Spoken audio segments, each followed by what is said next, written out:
Assalamu alaikum wa rahmatullahi wa barakatuh. Today, I want to remind myself and you of something that brings peace to the heart, calm to the mind, and strength to the soul. And that is, stop overthinking, start trusting, and leave it to Allah. We live in a world filled with noise from the world, noise from people, and often the loudest noise comes from within, our own overthinking, our own fears, our own anxiety. But as believers, we have something the world does not have. We have Tawakkul, trust in Allah. Let me share with you 5 powerful reminders that can help you silence that overthinking and place your trust where it truly belongs, with Allah Almighty. My beloved brothers and sisters in Islam, so many of us live our lives burdened with the constant weight of overthinking. We worry about tomorrow, about people's opinions, about our failures, and what might go wrong. We wake up with anxiety and we go to sleep restless. We plan, we fear, we imagine every possible scenario, and yet nothing changes. All it does is take a toll on our peace of mind and distance us from the serenity that comes with true reliance on Allah. The truth is, we're not meant to carry the weight of the entire world on our shoulders. That is not our job. Our role is to try, to do our best, and to hand it over to the one who actually controls everything, Allah. Every moment you overthink, you're forgetting that you have a Rabb who is fully in control. You may not know what's going to happen tomorrow, but He does. You may not see a way forward, but He has already written your path. What benefit is there in overanalyzing, in trying to manage every little detail, when your Creator has already taken care of it?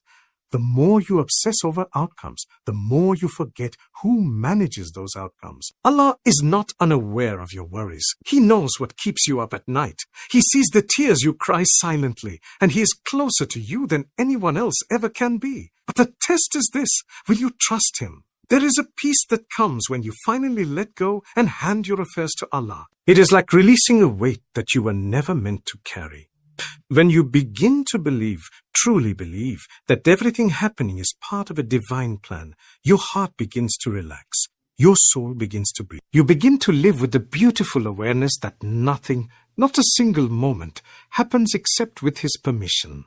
And everything that happens, even what hurts, has purpose. When you remember that Allah is in control, you stop panicking about the unknown. You stop fearing the future, because your future is already written by the one who loves you more than you can imagine. He who took care of you yesterday is the same one who will take care of you tomorrow. And you didn't come this far by accident. You were carried. Every difficulty you've survived, every trial you overcame, wasn't just your effort. It was His mercy that lifted you. Letting go doesn't mean giving up. It means surrendering to the wisdom of Allah. It means accepting that He knows what you don't, that His knowledge is complete, while yours is limited. The sooner we realize that our control is an illusion, the sooner we can find tranquility in His control. And when that moment comes, when you truly say, "Ya Allah, I trust you," you will taste a kind of peace that no amount of thinking could ever give you. May Allah make us among those who rely upon Him with certainty and who find peace in His qadar. Ameen. My beloved brothers and sisters, many of us don't realize how much of our life we miss simply because our minds are stuck elsewhere. Overthinking traps us in a cycle where we are either reliving the past or fearing the future, and in doing so, we are no longer present. We are not truly experiencing today because we are too busy analyzing yesterday's mistakes or imagining tomorrow's problems. And this isn't how a believer is supposed to live. Allah has given us the gift of the present moment, this breath, this heartbeat, this very second. But we often waste it by filling it with unnecessary fear and self-inflicted anxiety. When you're overthinking, your mind creates 1,000 scenarios that may never even happen. You begin to question your every move, your every word. You begin to lose sleep, you become restless, and you start doubting even the blessings you already have. But if you take a step back, you will realize that none of that worry, none of that overthinking ever really helps. It doesn't solve your problems. It only robs you of the calm that Allah has made available to you through remembrance, through prayer, and through trusting Him. Islam is a faith that teaches us to live in the now. The Prophet Muhammad, letter of Dia, taught us to pray as if it's our last prayer. To give charity today, not tomorrow. To forgive people while we have the chance. Why? Because we don't even know if tomorrow will come. So why spend today drowning in fear about something that may not even happen? Why destroy your peace today for something Allah hasn't written yet? Shaitan loves it when we overthink. He whispers doubts, fuels our insecurities, makes us think we're not good enough, smart enough, strong enough. He magnifies our past and blinds us to our present. But Allah tells us, verily, in the remembrance of Allah do hearts find rest. Not in overthinking, not in constant self-doubt, but in turning to Him with full trust, knowing that if today is difficult, then Allah is the one who will bring ease. If today is confusing, then He is the one who will bring clarity. He never abandons the hearts that remember Him. There is a freedom that comes with choosing to be present. When you stop overthinking, your heart becomes open to gratitude. You begin to notice the small blessings, the ability to breathe, to smile, to pray. These blessings get drowned out when your mind is consumed with fear of the future. You can't be thankful and anxious at the same time. It's one or the other. Choose gratitude, choose faith, choose peace. Overthinking does not change what is destined, but faith does change how we experience that destiny. So my dear brothers and sisters, don't let overthinking rob you of your peace today.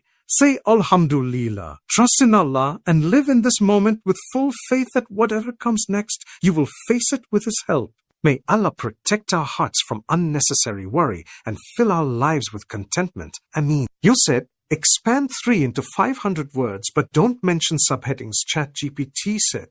My dear brothers and sisters, there is something deeply powerful and transformative that we often forget in our moments of distress, and that is the power of dua. When you overthink, your mind becomes your prison. You replay situations in your head. You ask a what if 100 times, and you imagine the worst possible outcomes. But none of that brings you relief. It only exhausts you. You begin to carry burdens you were never meant to carry alone. And the saddest part is we keep turning these thoughts over and over in our minds while forgetting that there is a direct line open between us and the one who controls everything, Allah. Every time your mind feels overwhelmed, instead of letting your thoughts spiral out of control, try raising your hands in dua. Pour your heart out to Allah. Say, Ya Allah, I don't have the answers. I don't know what to do. I don't have the strength, but I trust you. Guide me, help me, and carry me through. That one moment of sincere dua is more healing than hours of anxious thinking. Dua is not a ritual. It is a conversation with your Lord. It is a form of release. You're no longer bottling everything inside. You're handing it over to the one who already knows your pain, your confusion, and your fears, yet still wants you to ask Him. We forget that Allah loves it when we call upon Him. The Prophet said that Allah is shy to leave the hands of a servant empty when they are raised in prayer. Can you imagine? The King of all kings, the Lord of the heavens and the earth, feels shy to reject your dua. And yet we choose to sit alone with our overthinking minds, worrying about what will happen, instead of turning to the one who can change everything with just kun fayakun, be, and it is. Every time something troubles you, your instinct should be to make dua. Don't talk to yourself about it endlessly. Don't run from one person to another seeking answers. Instead, fall into sujud and speak to Allah. The solutions you are looking for will not be found in your thoughts. They will be found in your prayers. And even if your problem is not immediately solved, dua gives you strength. It gives you calm. It gives you a deep reassurance that you are not alone, that your affairs are in the hands of the most merciful, and that He is listening. The more you build a relationship with dua, the less you will feel overwhelmed by the uncertainties of life. You'll start to realize that peace doesn't come from having control. It comes from knowing who is in control.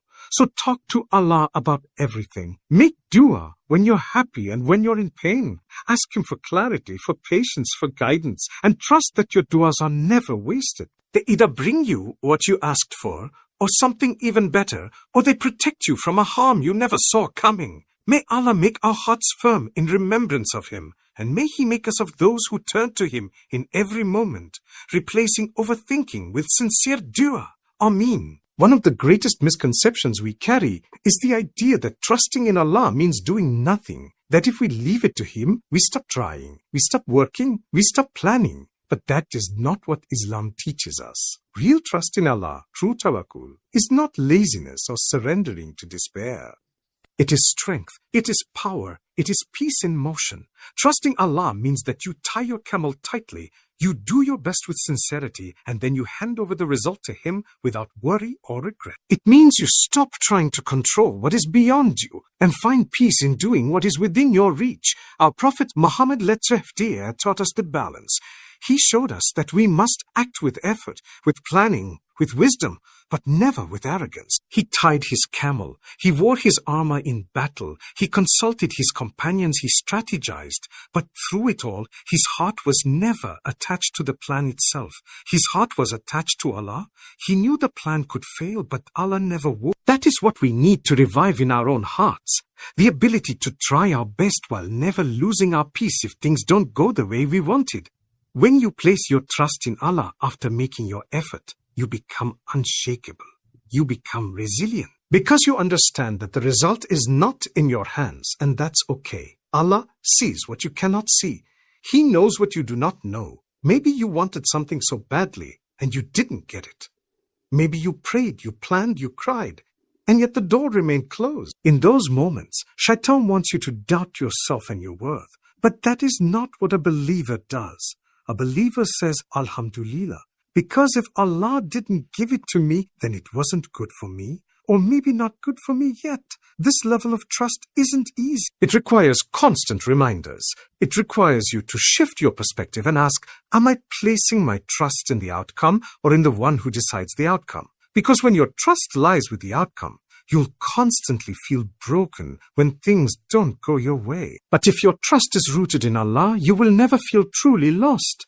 You will feel protected even in pain. You will feel held even when everything is falling apart around you. That is the beauty of tawakkul.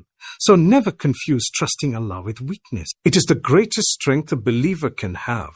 It's what carries you when your strength runs out. It's what allows you to keep going when the road is uncertain. Put your full effort into your work, your prayers, your dreams, but let your heart rest in the hands of your Creator. Let your soul breathe knowing that whatever happens, it is happening for you, not to you. May Allah bless us with unwavering trust in His plan and contentment in His decree. One of the most beautiful and comforting truths in Islam is that whatever is meant for you will never miss you, and whatever misses you was never meant for you. When this belief settles in your heart, it frees you from the chains of worry and disappointment. It allows you to live with peace, knowing that your provisions, your opportunities, your success, your relationships, and even your trials are all perfectly measured by Allah. Nothing is random. Nothing is out of place.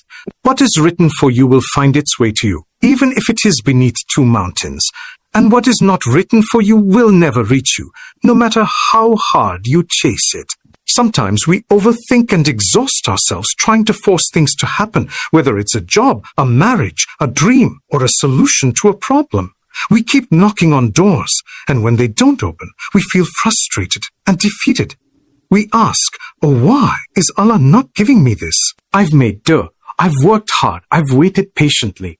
But we forget that Allah knows what we don't. He sees what is beyond our limited view. What you are crying for may not be written for you, not because He is punishing you, but because He is protecting you. What's written for you doesn't need to be forced. It will come with ease at the right time, in the right way, through means you never expected. That's the nature of Allah's qadar. It teaches us to stop chasing what isn't meant for us and to start trusting the process He has designed. Think of the times in your past when something didn't go your way, but later you realized it was a blessing. Maybe a job you didn't get led you to something far better. Maybe a rejection saved you from pain you couldn't foresee. These are signs from Allah that His plan is always better than ours, even when we don't understand it in the moment. Letting go of what isn't yours is not weakness. It is strength. It is surrendering your desires to the wisdom of the one who created you. And it doesn't mean you stop trying. It means you try with full effort. Detach your heart from the outcome. You trust that what is for you will reach you without you having to beg for it. And what isn't for you will pass by. And your heart will still be okay, because it trusts the one who holds it. Allah's timing is perfect. His decree is flawless. And His love for you is beyond what you can comprehend. So the next time you're tempted to stress over what hasn't happened yet, or what you think you've lost, remind yourself that nothing meant for you can ever be taken away from you. Not a moment too soon, not a moment too late, just exactly when Allah decides. May Allah grant us the wisdom to accept His will, the strength to release what's not ours, and the patience to wait for what He has beautifully written for us. Ameen.